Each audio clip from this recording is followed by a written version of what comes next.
누가복음 2장 10절로 11절, 창세기 1장 1절, 요한복음 1장 1절로 3절 우리 같이 합독하십니다. 천사가 이르되 무서워하지 말라. 보라, 내가 온 백성에게 미칠 큰 기쁨의 좋은 소식을 너희에게 전하노라. 오늘 다윗의 동네에 너희를 위하여 구주가 나셨으니 곧 그리스도 주시니라. 태초에 하나님이 천지를 창조하시니라. 태초에 말씀이 계시니라. 이 말씀이 하나님과 함께 계셨으니 이 말씀은 곧 하나님이시니라. 그가 태초에 하나님과 함께 계셨고 만물이 그로 말미암아 지은 바 되었으니 지은 것이 하나도 그가 없이는 된 것이 없느니라. 아멘. 제가 이제 복음을 영화롭게 하라라는 그 주제를 가지고 33강으로 마무리했잖아요. 다시 처음으로 돌아왔습니다. 이게 이제 제가 이 복음 학교를 13번을 갔잖아요. 이 복음은 하나님의 말씀과 함께 되어지는 그런 거기 때문에 계속해서 이제 돌아갈 것입니다. 그래서 오늘 이 메시지를 또 처음 듣는 분도 계시고 또 이제 두 번째 듣는 분도 계세요. 근데 말씀은요, 처음에 듣고 또 듣고 하다 보면은 말씀이 또 들려지는 그게 또 달라요. 그래서 그리 아시고, 이 앞서서 제가 이제 이 본문을 전하기 앞서서 제가 이 말씀을 준비하다가 참 혼자 많이 울었습니다. 왜냐하면 우리 남편을 만났을 때 남편의 삶이 이제 지금 현재는 남편이 다 정리가 되어져 가지고 깔끔합니다. 그래서 깔끔하고, 그리고 지금 현재는 반듯하고, 그리고 지금 현재는 어디가 있어도 제가 걱정이 1도 안 돼요. 이제 그만큼 이제 신뢰가 딱 되어졌어. 근데 옛날에는 어디를 가서 눈에 안 보이면은 뭐 하고 있나? 그래서 맨날 찾으러 돌아다니고, 어떤 상황이냐면은 도박 빚쟁이들이 이렇게 와요. 항상. 그러면 오면 이 돈의 개념이 얼만큼 없었냐면은 내일 돈이 없어. 근데 그때 그 순간만 피하려고 항상 내일 오세요. 내일 오라니까 보내. 근데 제가 아무리 봐도 내일 나올 돈이 없어. 그래서 제가 나섰습니다. 제가 어떻게 했냐면은 그분들 한 사람 한 사람 제가 다 독대를 했어요. 이 도박 빚쟁이들 이렇게 쫙 오는 사람들. 그럼 오면 제가 한 사람 한 사람, 아저씨 알다시피 우리가 지금 상황이 이러이러해서 이러이러하니 언제 한 달 후에 오세요 할지. 그래서 그분이 이제 와. 그러면 다만 얼마라도 이렇게 해서 지어서 보내고 이러면서 제가 해서 우리 인생이 보니까 실타래처럼 이렇게 다 엮여 있더라고요. 엮여 있어가지고 이건 어떻게 풀 수가 없어. 그래서 죽음밖에 생각 안 하고 이 인간하고 어떻게 살아야 되나. 그 어린 나이에. 그래서 우리 엄마랑 아빠는 그걸 몰라, 그 사실을. 근데 저는 희한하게도 우리 엄마 아빠 그래도 잘 살지를 못했지만 농사 지었기 때문에 때거리도 있고 다 하잖아요. 저는 한 번도 우리 엄마에게 아빠에게 전화해서 엄마 나 쌀 떨어졌어. 엄마 나 돈 없어. 나 좀 보내주세요. 해본 적이 없었어요. 그거를 쌀 뚝 떨어지고 라면값도 없고 애기 분유값도 없어요. 그래가지고 제가 어떻게 했냐면은 골목이 전부 다 연탄 가게, 쌀 가게, 뭐 슈퍼 있잖아요. 일일이 제가 찾아다니면서 외상을 갖다 먹어요. 그 새내기가, 젊은 애가, 어린 것이, 애기 없고. 근데 그 골목에서 재영이 엄마 하면 사람들이 전부 다 좋게 봐주고, 저 새내기가 저렇게 없는 남편 만나갖고 열심히 살라고 그러고, 그러면서 제가 이제 이 빚이 이제 예를 들어서 슈퍼에 5만 원, 뭐 쌀집에 뭐 5만 원, 뭐 연탄 가게에 5만 원, 전부 다 외상. 이제 그러면 그 다음 날 이제 그 다음 달에 수금을 해야 되잖아. 근데 그때도 보면은 도박을 해가지고 싹 날리고 빈털털이 없어요. 그래서 다만 얼마가 있어야 이걸 갚아서 또 갖다 먹는데 이거 어떻게? 그러면은 돈을 내 손에 쥐어주는 것이 아니라 돈을 갖다가 얼마를 갖다 휙 던져요. 날려버려요. 그러면 내가 그거 다 주워가지고 울면서 애기를 업고 이제 슈퍼에 가서 다 갚아야 되는데 못 갚잖아. 그러면 제가 엉엉 울면서 아주머니 죄송합니다. 이 남편이 이래가지고 돈이 이거밖에 없어요. 그러니까 저기 이제 5만 원 주는데 1만 원만 주면서 다음 달에 꼭 갚겠습니다. 그러면은 그 어린 세대기 이제 이렇게 해서 살아가는 그 모습 자체에서 이제 이 아주머니들이 전부 다 이렇게 인정이 다 있어. 그래서 아이고 저 새댁이 저렇게 그러는데 아유 괜찮아요. 애기나 잘 키우고 이렇게 사시라고 그러면서 그냥 다 봐주고 그런데 그 동네 어떻게 소문이 났냐면은 저 재영이 엄마 참 사람이 이렇게 생활력 강하고 또 신실하고 그리고 신용 자체가 이렇게 싸졌어요. 그랬더니 돈을 예를 들어서 우리 어머니 같은 경우에 우리 어머니가 이렇게 해서 시골에서 올라와. 그러면 저한테 와서 쟁엄마야 내가 집에 가야 되는데 돈이 없다. 그러면요 저는 어머니를 이렇게 어떻게 하냐면은 우리 어머니를 갖다가 제가 손잡고 어머니 가만히 있어봐요. 그래서 슈퍼에 가가지고 돈을 빌려가지고 제가 아이고 죄송해요 우리 어머니가 지금 가야 되는 차비가 없어서 그러면은 또 빌려줘요 거기서. 그래가지고 그거를 해서 차 태워서 보내드리고 그리고 나서 이제 또 돈 갚아드리고 이런 삶을 제가 살았어요. 그러니까 그때는 연탄불에다가 골로에다가 거기다 인부들이 또 있었어요. 인부들도 그러면 그 애기 키워가면서 또 기저귀가 그때는 종이 기저귀 살 엄두도 못 내고 이렇게 빨아 쓰는 기저귀 그걸로 이렇게 목욕도 일일이 배워가지고 방에서 하고 그래가지고 이게 저는 이것이 내 안에서 한이 돼가지고 이것을 갖다가 이제 애들이 이제 막 울잖아요. 그러면 애들 달래줘야 되잖아. 그러면 애들 두드러 팼어요. 네 애비가, 응? 이렇게 대해서 지금도 제가 애들 때문에 이제 애들하고 이제 무슨 문제가 생기면 그때 그 일 때문에 저 혼자서 또 울어. 이건 내 죄다, 내 죄다. 내가 너희들을 그렇게 해서. 그런데 또 한편으로는 또 그래 내가 너가봐 만나서 너희들 낳지 내가 감사하지 이러면서 그래가지고 그렇게 저렇게 이렇게 살아오다 보니까 이게 이제 돈이 그러니까 이게 1, 2년으로 끝나버렸으면 제가 이렇게 힘겹지 않았을 것 같아. 한 6년 정도를 그렇게 살았어요. 제가 16년 정도를. 그러면서 제가 이제 어떤 계기가 되어서 예수님 만났잖아요. 그러니까 예수님 만나는 그 순간 아픔 고통, 슬픔들이 다 사라지면서 그래서 이제 하나님 만나고 나서 이렇게 저 남편을 묵상을 해보니까 저 남편도 피해자더라고요. 왜냐하면 가정 환경 자체가 그렇게 살았기 때문에 생각이나 의식 사상이 이렇게 그렇게 될 수밖에 없었던 거예요. 그래서 저 남편을 끝까지 불쌍히 보는 그 눈이 저한테 은혜였더라고. 제 나이 때는 그 당시에 이혼하면 큰일 날 것 같은 그런 사상이 있었어요. 이렇게 지금은 요새 젊은 애들은 조금만 마음에 안 맞으면 헤어져 버리잖아. 근데 그런 사상으로 제가 살았기 때문에 끝까지 견딘 것 같아. 그리고 나서 예수님 만났잖아요. 예수님 만나고 나서 이렇게 살다 보니 지금은 이제 이렇게 가장 옆에서 제일 많이 도와주고 없으면 안 돼요. 없으면 사역 안 됩니다.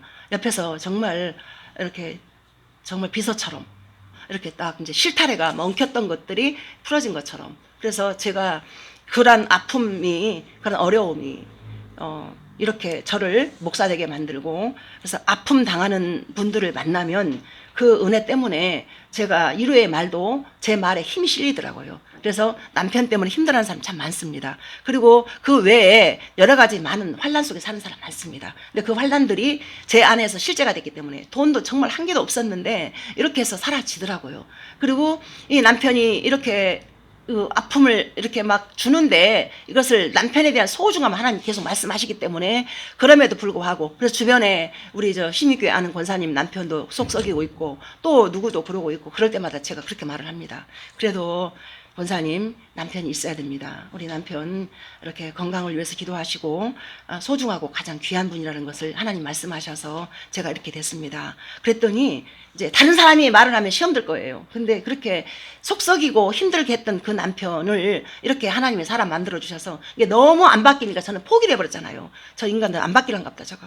그래서 제가 어디까지 갔었냐면은 저 남편을 하도 말도 안 통하고 그러니까 우리 남편이 그러니까 부모에게 받은 사랑 없고 형제간 우애할 줄 모르고 하다 보니까 우리 엄마 아버지가 갑자기 돌아가셔서 엄마를 모시고 왔는데 엄마를 돌보는 것도 이해를 못해. 그래가지고 엄마를 돌보는 게 힘든 것이 아니라 출가 외인인 딸이 왜 돌봐야 되냐 해가지고 그것 때문에 싸우느라고 힘들었어요.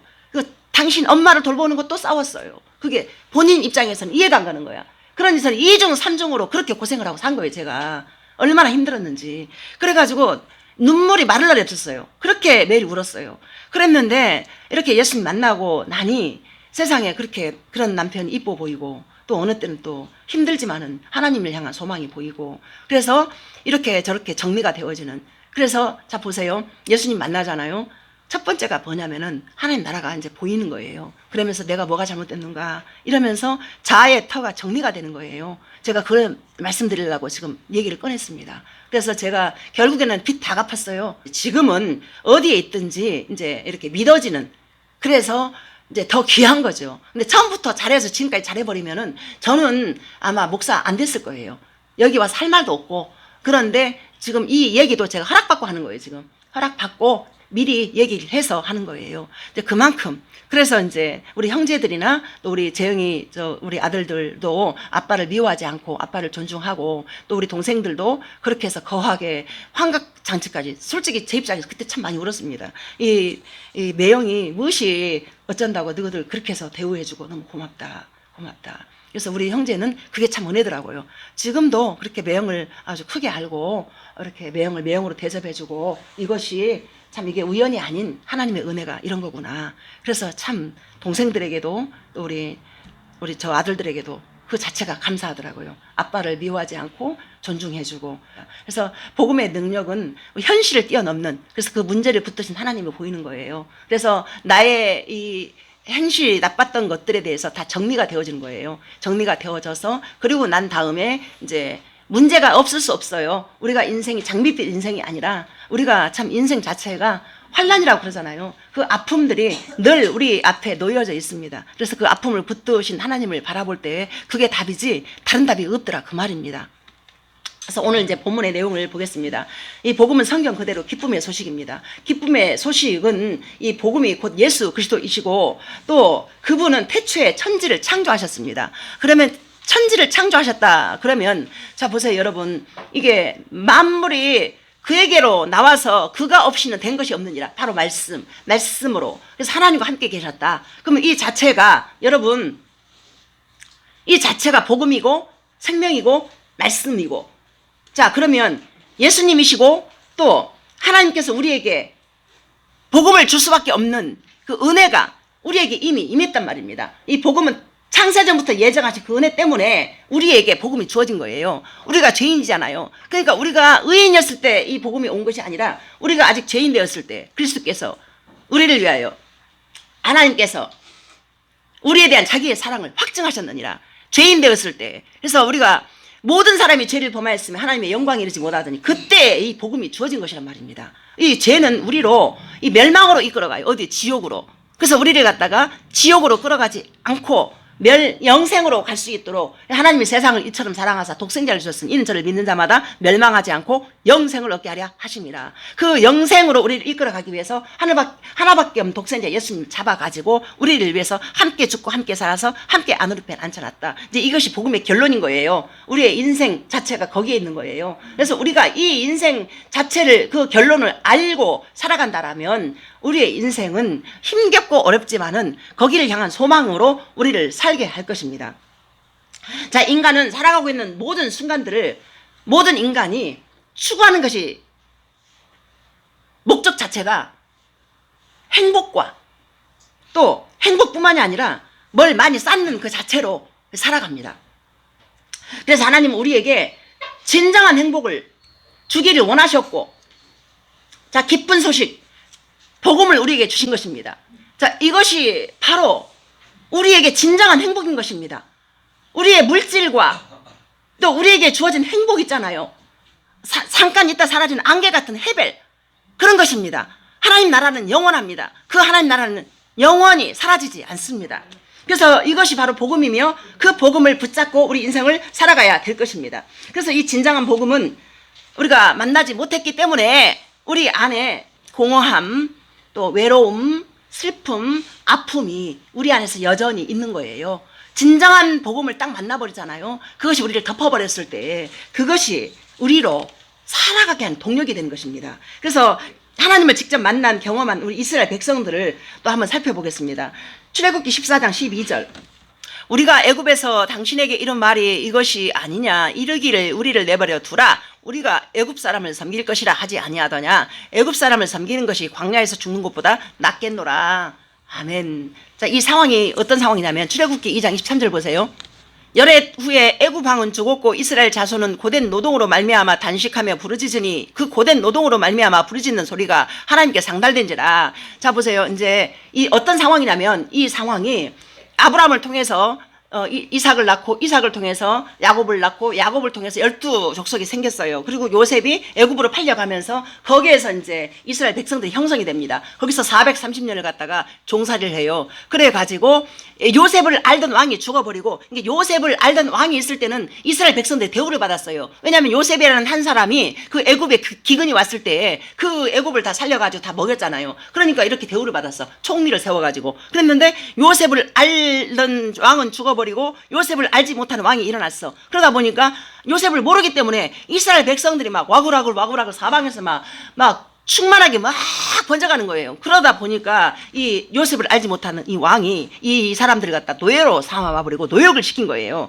그래 가지고 이스라엘 백성이 힘드니까 부르짖는 거예요. 부르짖으니까 하나님께서 이제 상달되어서 하나님께서 이끌어내 주신 거예요. 이끌어내셨어. 그래 가지고 어디까지 왔어? 이제 홍해 앞까지 왔어. 왔는데 홍해 앞에서 물결이 막 넘실 고르고 있고, 뒤를 돌아보니까 뒤도 갈 수도 없고 앞으로도 갈 수도 없고 그런 상황이 벌어져 버린 거예요.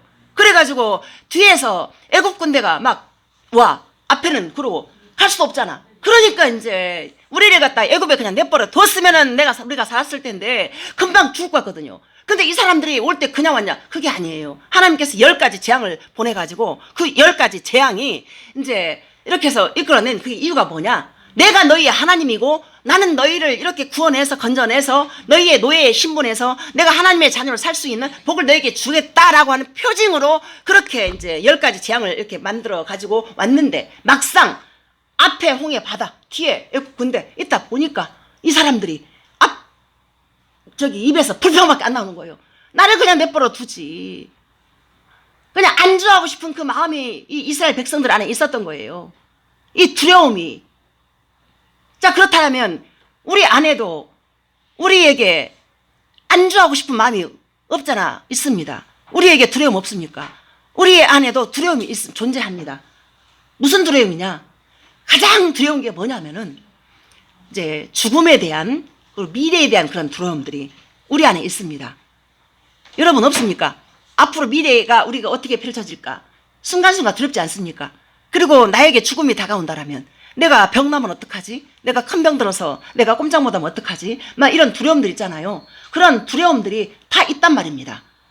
그리고 때로는 이제 안주하고 싶은 그런 마음들. 이스라엘 백성들이 애굽에 나 그냥 뒀으면은 노예로 살다가 그냥 죽게 내버려 두지. 그러면 거기에서 이런 두려움 없이 살 텐데 왜 끄집어내 가지고 이렇게 우리를 갖다가 죽을 수밖에 없게 만들어냈느냐라는 식으로 막 불평을 하고 있는 거예요, 지금.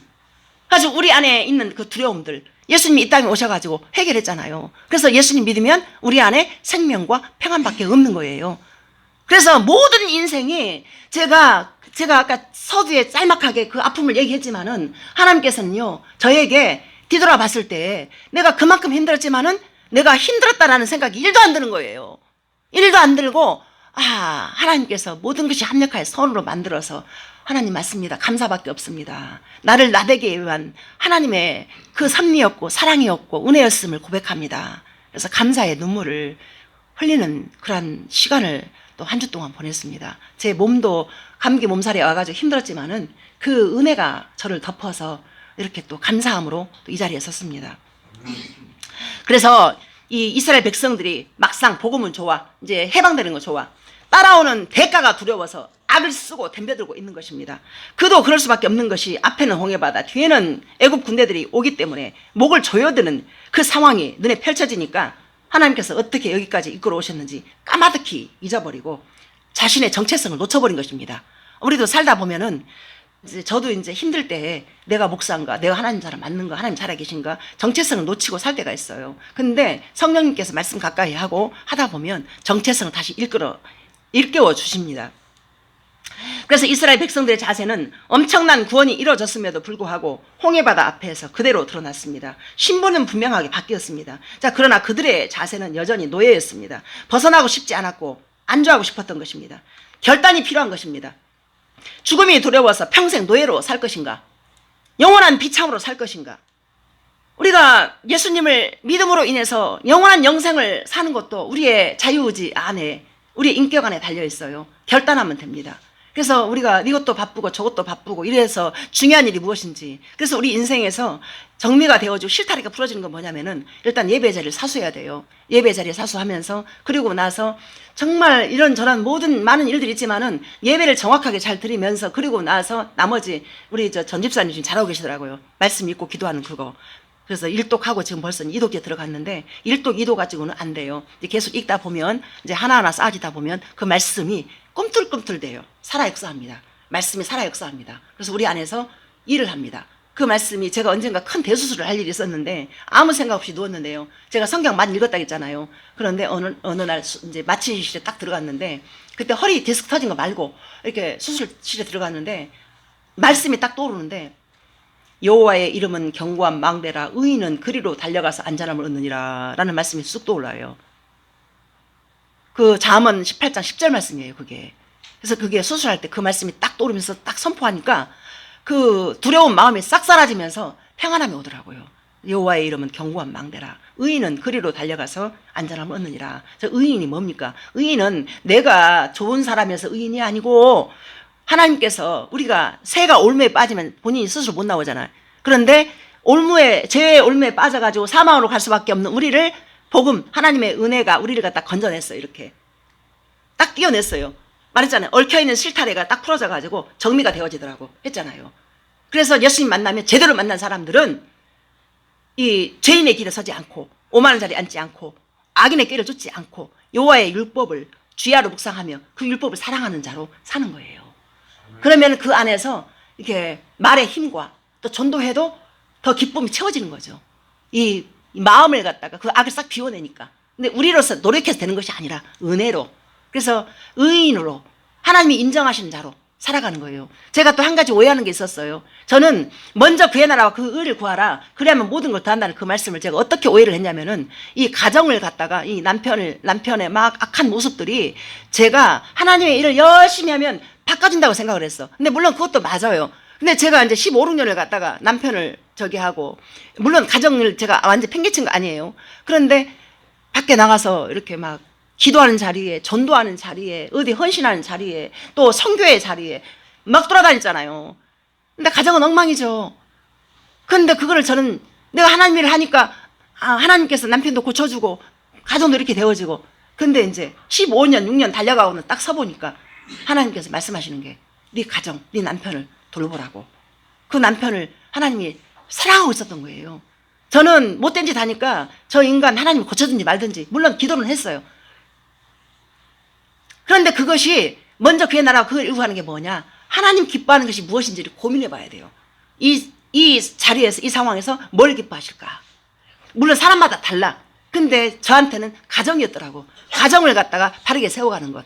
그래서 이제 가정을 10년 동안 제가 목사 안수 받고 옆에서 피 터지게 싸워가면서 이렇게 했는데 이렇게 교회가 세워졌잖아요. 그리고 저 남편이 술 끊고 도박 끊고 다 끊고 이렇게 정리가 되어지는. 그래서 그 은혜가 있어가지고 이렇게 제가 이제 말씀을 선포하는 자리까지 온 것 같습니다. 그래서 절대로 자아에 더 옛 자아. 그러니까 세례 받았잖아요. 함께 죽고 예수님과 함께 죽고 장사 지난배가 되고 그리고 살았잖아요. 그럼 어떻게 해요? 옛 모습이 사라지는 거죠. 그래서 이스라엘 백성들이 홍해를 건너잖아요.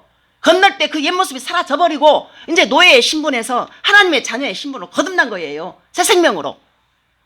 우리가 예수님 믿는다는 게 바로 그런 거예요. 그래서 하나님 나라 가치가 보이는 거예요. 그래서 그 보이는 것이 바로 믿음입니다. 이제 계속해서 이제 제가 이제 복음으로 이렇게 하나하나 설명해 갈 것인데 우리가 믿음을 갖지 않으면 그 복을 누릴 수가 없는 거예요. 그래서 믿음은 들음에서 나고 들음은 그리스도의 말씀이라고 그 말씀을 잘 듣고 또 믿어지는 은혜를 구하십시오. 그래서 그것이 믿어졌을 때 우리 인생 그 자체가 성공이에요. 일이 잘 되어져 가지고 돈도 많이 쌓고 물론 그것도 성공 맞아. 진짜 성공은 아무리 어려워도 하나님 나라 가치는 보여지는 그 자가 바로 성공한 사람이란 말입니다. 아멘입니다. 우리 인생 잠깐입니다. 우리가 이제 인생 연수가 70이요 강건해야 80이라도 이 인생이 수고와 슬픔뿐이요. 그 인생이 날아간다고 그랬어. 날아간다고 그랬어. 인생 금방 갑니다. 그래서 출애굽기 14장 13절에서 모세 통해서 들려지는 주님의 초청을 좀 들어보십시오. 두려워 말라 가만히 있기만 해라. 하나님의 구원을 봐라. 자 여러분 모세의 부르짖음이 모세의 이 구원의 초청이 여러분에게도 들려져야 할 것입니다.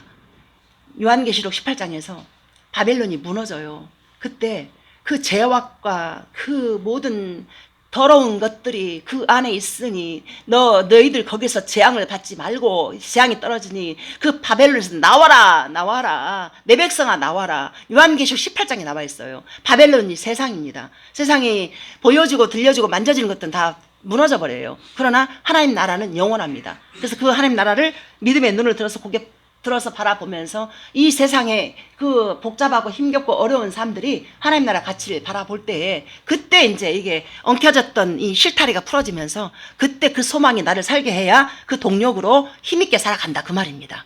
여러분 모세 이 초청을 여러분 들으십시오. 그래서 아멘하고 하나님의 자녀로 살기를 결단하십시오.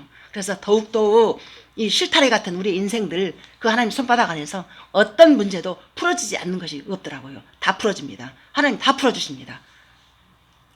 당장은 아니어도 그때가 분명히 옵니다. 그래서 그걸 믿음으로 선포하고 너희의 들은 대로 내가 행한다고 그랬잖아요. 그래서 그 바데스 바네에서 이렇게 정탐꾼 보내가지고 이렇게 돌아오는 정탐꾼들 10명은 그 현실을 바라보면서 그대로 우리는 메뚜기고 저들은 강해가지고 우리 못 들어간다 했던 그 말이 하나님께서 그거를 받으셔서 그거를 갖다 저주해가지고 40년을 갖다 더 뺑뺑이 돌려버렸잖아요. 광야에서. 그런데 요수아하고 갈렙만 저들은 내 밥이다. 하나님께서 기뻐하시면 저들은 아무것도 아니다. 근데 분명히 문제가 있는데 그 문제를 붙으신 하나님 보니까 그렇게 선포가 되어지는 거예요. 그래서 우리 세상도 이 복음의 능력을 받은 우리가 세상의 복잡한 그 문제들을 갖다가 저 문제 아무것도 아니다. 입술로 선포를 하면 너희의 말한 대로 들은 대로 들리는 대로 내가 행하겠다. 네 입을 넓게 열어라. 내가 그 입을 채우겠다. 하나님 그렇게 말씀하세요.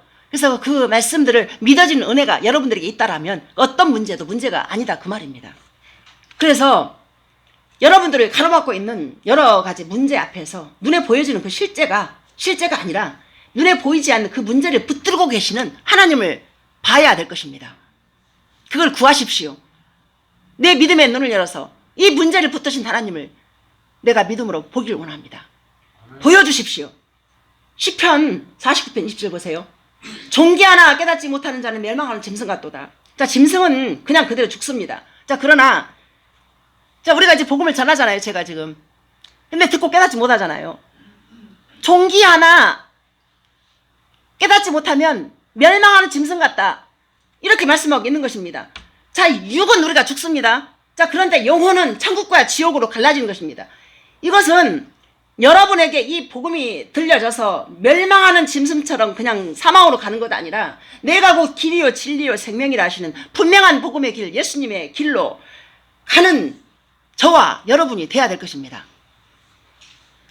사람에게만 주어지는 특권입니다. 그것이. 우리에게 인격을 주시고 자유의지를 줬습니다.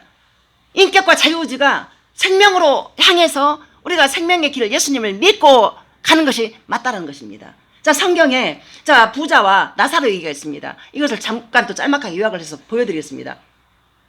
저 부자와 나사로가 있었는데 이 부자는 자색 옷을 입고 막 좋은 옷을 입으면서 막 잔치 매일매일 벌리면서 띵까띵까하고 잘 살았어요. 근데 그때 그 나사로가 그 문 앞에서 이게 성경 누가복음 16장 19절부터 마지막 절까지 나와 있는 말씀이에요. 이게 그랬는데 이 나사로가 헌데 그러니까 종기가 나가지고 막 사방팔방이 막 그러니까 막 개가 와서 핥고 그래서 그 상에서 떨어지는 부스러기 거기서 얻어먹고 살았어요. 근데 이들이 이제 때가 돼가지고 나사로가 천사들의 수종을 받으면서 아브라함의 품에 안겼어요. 그런데 이 부자도 때가 돼서 죽었어요. 그랬는데 이 부자가 보니까 나사로가 아브라함의 품에 안겨가지고 너무너무 행복하게 환하게 웃으면서 있는 거예요. 근데 이 부자는 지옥에 떨어져가지고 지옥불에서 타들어가는 이 목마름이 견딜 수가 없어가지고 아버지 아브라함이요,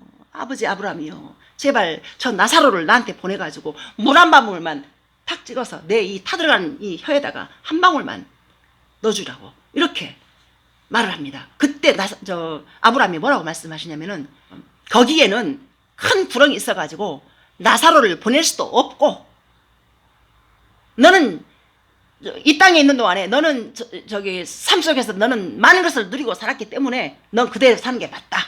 나사로는 이 삶에서 이렇게 힘겹게 살았지 않았느냐. 그러니까 이제 이 부자가 그걸 알아듣고 뭐라냐면은 그러면 아버지 아브라함이요, 부디 저 나사로를 좀 세상으로 보내가지고 나한테 형제 오형제가 있는데 제발 이곳에 오지 않도록 좀 알려달라고. 그러니까 아브라함이 이렇게 말을 합니다.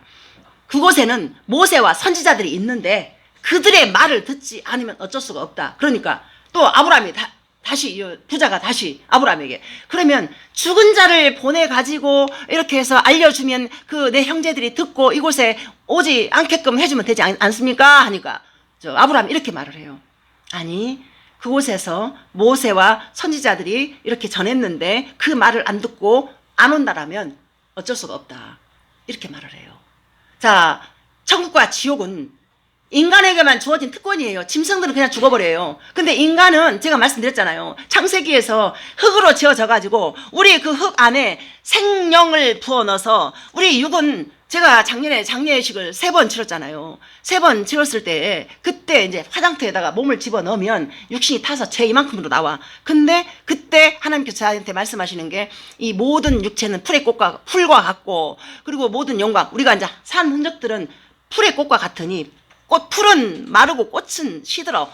그러나 우리에게 전한 이 말씀은 세세토록 이토다 하였으니 내가 너에게 전한 복음이 곧 바로 이 말씀이니라. 이렇게 그걸 갖다 아주 크게 다가오게 말씀하시는 거예요. 네 인생 봐라. 이 풀과 같다. 다 시들어 버린다. 자, 그러나 우리가 육만 죽지 영혼은 죽지 않아요. 두 길로 갈라져요. 그래서 지옥으로 가잖아요. 거기는 죽음이라는 자비조차 없는 곳이에요. 죽고 싶어도 못 죽는 거예요. 그래서 제가 피 터지게 그걸 제가 봤기 때문에 이렇게 전하는 거예요. 저는 길거리에서 이제 누굴 만나잖아요. 안 맞아요. 막 그냥 전화를 하고, 어저께도 병원 가지고 박 권사님 그렇게 가서 3번 갔는데 계속 다 복음 전하고 계속 또 이렇게 기도해주고 그러고 왔어요. 그래서 이게 일단 기회만 되면 저도 모르게 전하게 돼요. 그래서 이 자비도 없는, 죽음의 자비조차 없는 지옥으로 가지 말아야 돼요. 절대 지옥은 안 됩니다. 우리 이 땅에서는 까짓거 죽으면 그만이지. 아니에요. 죽으면 그걸로 끝나는 것이 아니라 또 다른 시작이 있다라는 것. 이 땅에서 예를 들어서 100살까지 유한한 인생이 있잖아요. 근데 100살로 끝나면 좋아. 그냥 차라리 딱 끝나버리면 좋아. 안 끝나요. 두 길로 갈라져요. 그래서 성경이, 그래서 예수님께서 친히 지옥과 천국에 대해서 이렇게 말씀을, 예수님이 하신 말씀이에요. 이게 제 말이 아니라 예수님께서 그걸 기록하신 거예요. 그래서 복음이라는 것을 전해야 되는 거예요. 그래서 저 아들이 복음을 전한다고 명동에 막 가고 일본도 가고, 일본이 지금 99%가 예수님을 안 믿어요. 1% 정도밖에. 그래서 복음 전하기 되게 힘들어. 그러나 하나님께 작정하시면은 이제 다 되어줄 줄 믿습니다. 그래서 이스라엘의 그 실존을 바라보면서 복음을 안 믿는 것도 아닌데, 부정할 수도 없는데 운명처럼 받아들였고 그 복음이 실제가 되지 못하는 비참한 실존, 애굽을 10가지 재앙으로 때려 눕힌 전능하신 하나님을 뻔히 알고 있으면서 당장에 바다 물결만 출렁해도 흔들려버리는 그러한 연약함들이 있단 말입니다. 자, 그러면 우리는 그 연약함이 없습니까? 사람들의 그 평가 앞에, 사람들의 얼굴 표정 앞에, 또 사람들이 나를 어떻게 생각할까, 그런 것들이 우리를 갖다가 이 두려움이라는 그것을 갖다가 우리로 이렇게 남들과 비교하면서 비교의식 때문에 그 낮은 자존감으로 쓸데없이 내가 그냥 메뚜기가 돼가지고 그렇게 비교하는 그런 것들이 복음을 살아내지 못하게 하는 그러한 악이라는 것입니다. 그 하나님을 진짜 믿어버리면은 우리의 삶이 그 우리의 어떠함과 상관이 없이 이렇게 당당하게 살 수 있는 은혜가 있는 것입니다. 그래서 우리 여러분들 가지고 있는 것으로 자랑하지 마시고, 우리가 비록 가지지 못하고 또 우리 비록 연약함이 있지만은 그걸로 예수님의 이름을 드러내고 자랑하는 저와 여러분들이 되기를 소망합니다. 그래서 히브리서 2장 14, 15절 보세요. 자녀들은 혈과 육에 속하였음에 그도 또한 같은 모양으로 혈과 육을 함께 지니심은 죽음을 통하여 죽음의 세력을 잡은 자 곧 마귀를 멸하시니요 또 죽기를 무서워함으로 한평생 매여 종로로 타는 모든 자들을 놓아주려 하심이니. 아멘입니다. 그래서 결국에는 죄의 끝자락에 보면은 사단이가 있어요. 마귀의 세력이 우리 안에서 두려움을 주는 것입니다. 그래서 하나님의 그 생명은, 이 복음은 우리에게 생명과 평안이라고 그랬잖아요. 그 마음을 줘요. 우리 안에 감사만 주고. 그래서 어저께 또 우리 성도님 통화 잠깐 하는데 그랬잖아요.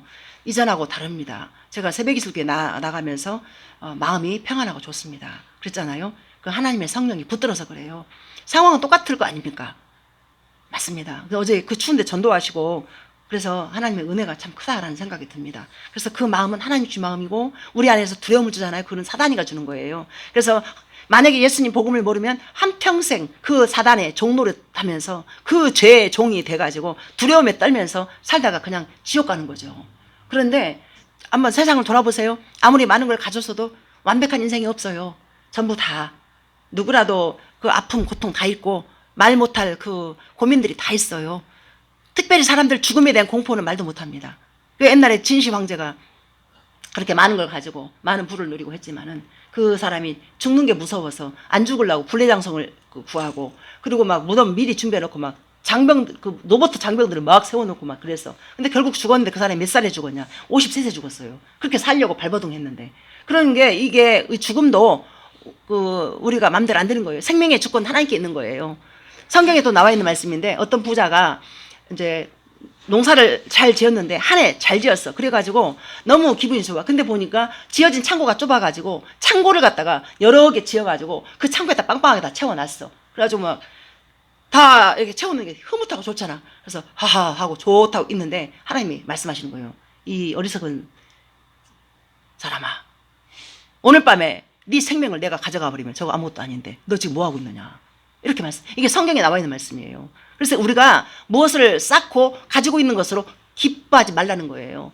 생명의 주권자인 하나님을 제대로 믿는 것이 우리의 인생의 지혜인 거예요. 그게 예수님 믿고 잘 사는 게 지혜라고요. 그래서 죽음까지도 해결해 버린 그 전능하신 하나님의 손 안에서 우리가 살아가는 그것이 바로 인생의 성공이요, 이것이 복이다, 그 말입니다.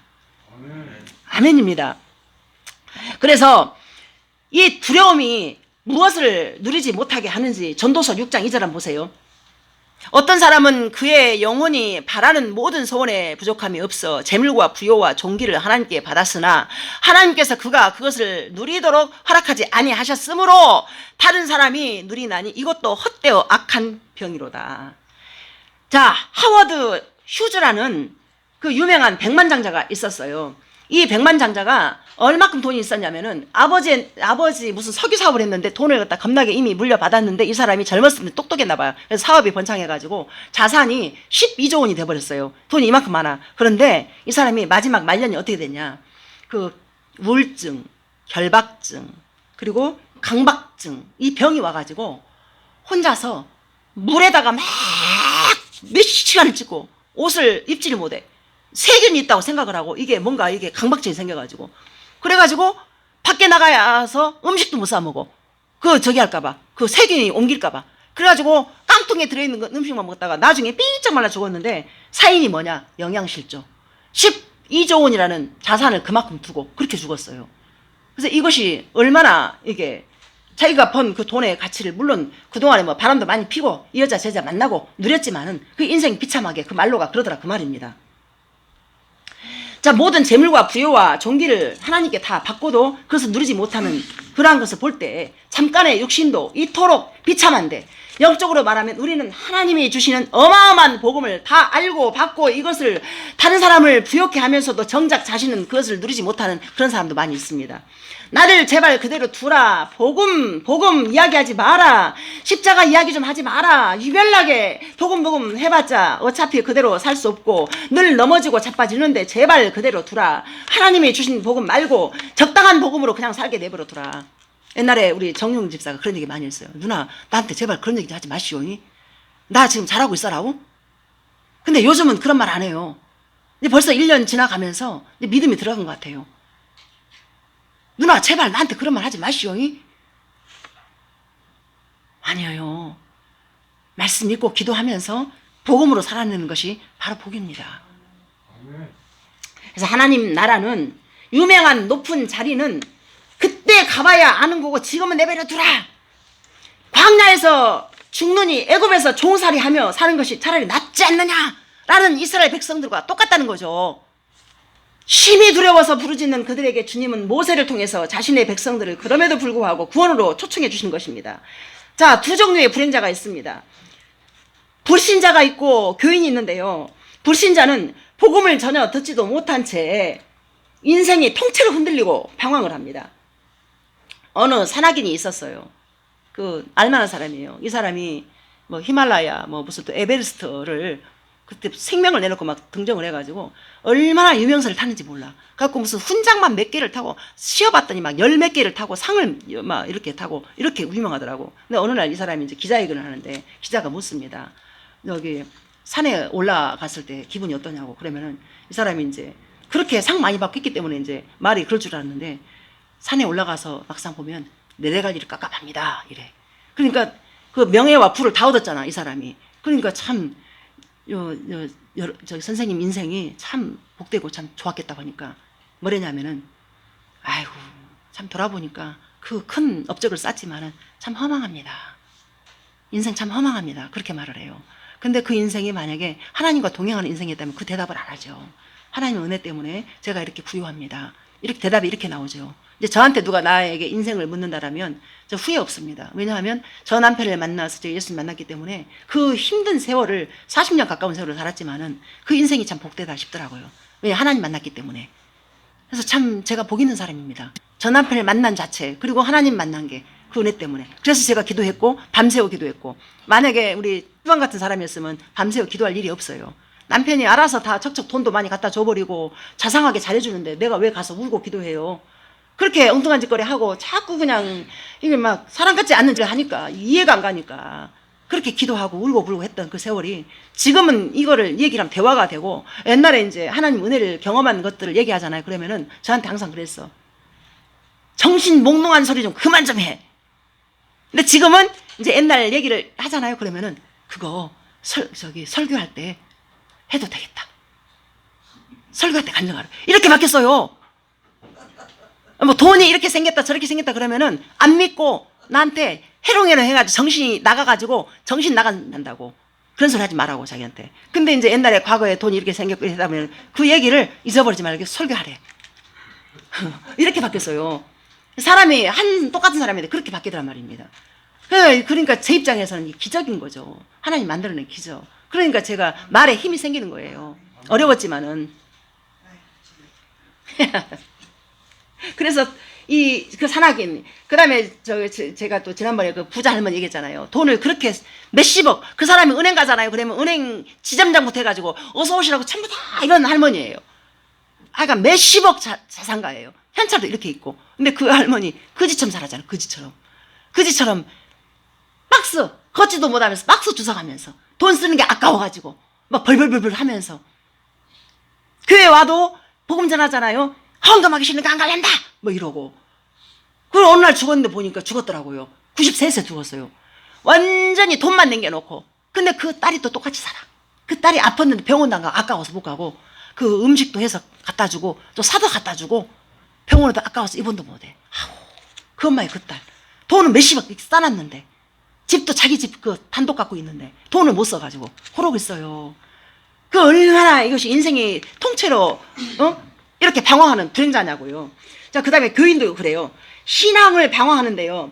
진리의 홍수 속에서 정작 영혼은 목말라 죽어갑니다. 우리가 아는 복음은 분명하게 실제이고 주신 쪽에서도 완전하게 받아야만이 이게 완전한 복음이 될 텐데 그걸 못 받으니까 믿음으로 화합을 하지 못하기 때문에 복음이 복음되지 못해서 이 교회 안에 말씀을 듣지만은 방황하는 영혼들이 많습니다. 그래서 목말라서 어디 쫓아다니고 어디 뭐 하고 막 이래요. 그런데 그러지 않아서 제가 말씀드리잖아요. 예배 잘 들으면서 집에서 말씀하고 기도 읽으면 채워진다고 제가 말씀드렸잖아요. 저는 기도원 이런 데 한 번도 가본 적이 없어요. 집에서 말씀 읽고 또 골방기도 하고 그러면서 하나님의 은혜가 부어지고. 에베소 1장 17절 19절 보세요. 우리 주 예수 그리스도의 하나님 영광의 아버지께서 지혜와 계시의 영을 너희에게 주사 하나님을 알게 하시고 너희 마음의 눈을 밝히사 그의 부르심의 소망이 무엇이며 성도 안에서 그 기업의 영광의 풍성함이 무엇이며 그의 힘의 위력으로 역사하심을 따라 믿는 우리에게 베푸신 능력의 지극히 크심이 어떠한 것을 너희로 알게 하시기를 구하노라. 아멘. 자 보세요.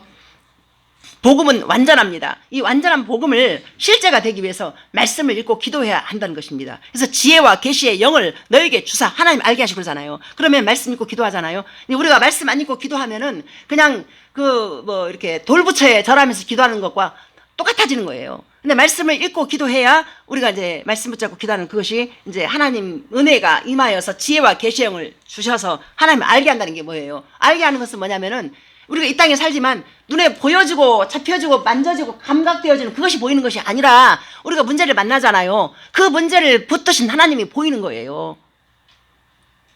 말씀을 읽고 기도하다 보면. 그래서 문제가 와도, 그래서 바울이 그러는 거예요. 사망아 와라. 너희 쏘는 것이 무엇이냐. 죽음까지도 이겨버리는 거지. 이제 복음의 능력이 그렇게 완전합니다. 그래서 복음을 만난 사람은 하나님 나라의 실제가 되잖아요. 죽음 앞에서 웃으면서 가는 거예요. 나 천국 간다. 예수님 만났다. 그런 사람을 제가 몇 번 만났잖아요. 제가 알고 있는 사람들 몇 사람도 제가 보내기도 하고 직접 천국을 보내기도 하고.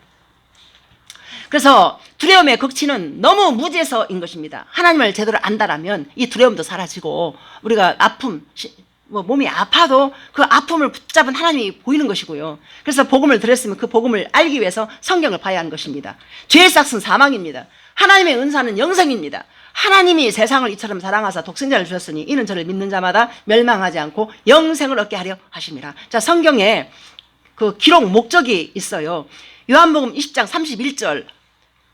오직 이것을 기록함은 너희로 예수께서 하나님의 아들 그리스도이신 믿게 하려 하며 또 너희로 믿고 그 이름을 힘입어 생명을 얻게 하려 하심이라. 성경을 기록한 목적입니다. 이게. 그럼 성경을 봐야 합니까? 안 봐야 합니까? 봐야 됩니다. 성경을 봐야 됩니다. 요한복음 17장 3절 보면 영생은 곧 유일하신 참 하나님과 그가 보내신 자 예수 그리스도를 아는 것이니라. 아멘. 그래서 우리의 복음이, 완전한 이 복음이, 자, 오늘 이제 복음으로의 초대로 이렇게 첫 강의가 들어갔어요. 근데, 자, 두 번째 듣지만은, 어때요? 들려지는 그게 다르죠? 다릅니다. 그래서 이것을 이제 계속 반복하고, 그리고 이제 나머지 이제 말씀은 이제 우리 송전도사가 준비를 해요. 그래서 이제 말씀을 이제 뼈대를 이렇게 만들어가지고, 우리 성도가 다 말씀으로 열심히 읽어가면서 영생을 알아가는 지식으로 다른 것을 아는 것도 필요하지만은 말씀을 아는 지혜와 지식이 여러분들과 저 안에. 그래서 올해 우리가 일독을 목적으로 해서 전부 다 같이 말씀을 좀 많이 읽었으면 참 감사하겠습니다. 그래야 새벽이슬교회가 이 말씀으로 흥왕해서 말씀의 능력이, 말씀의 부요함이 이 부흥으로 이어가는 것입니다. 말씀이 생명력이 있어야, 살아있어야 진짜 교회가 되는 거예요. 말씀이 없으면 교회는 빈깡통이 되는 거예요. 소리만 나는 거예요. 말씀이 제대로 살아있으면은 영생이라는 이것이 우리 안에서 하나 되게 만들면서 사랑으로 사는 믿음만이 우리 안에서 충만하게, 그래서 우리 안에 하나님이 주신 감사의 영과 기쁨의 영과 또 행복한 영이 충만한 가운데 함께 마음을 합해서 힘겨운 세상을 함께 이겨 나가는 것입니다. 기도하겠습니다.